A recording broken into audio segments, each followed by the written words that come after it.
На Марс неодамна е откриено значително наоѓалиште на замрзната вода на врвот на еден вулкан, што е резултат на истражувањето на американските научници објавено во списанието Nature Geosciences.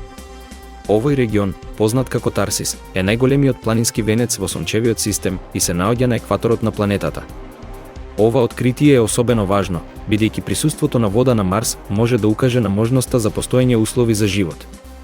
Научниците забележале дека секоја вечер мразот се кондензира на планините на Марс, а потоа испарува во текот на утринските часови. Според водечкиот автор на студијата, Адомас Валантинас од Универзитетот Браун, ова можеби е остаток од древниот климатски циклус на Марс, кога имало врнежи, можеби дури и снег. Предходните истражувања исто така покажаа дека на Марс постоела течна вода најмалку 200 милиони години. НАСА неодамна ја откри и огромната јама на Марс, длабока околу 178 метри, што дополнително ги заинтригира истражувачите за природата и геологијата на оваа планета.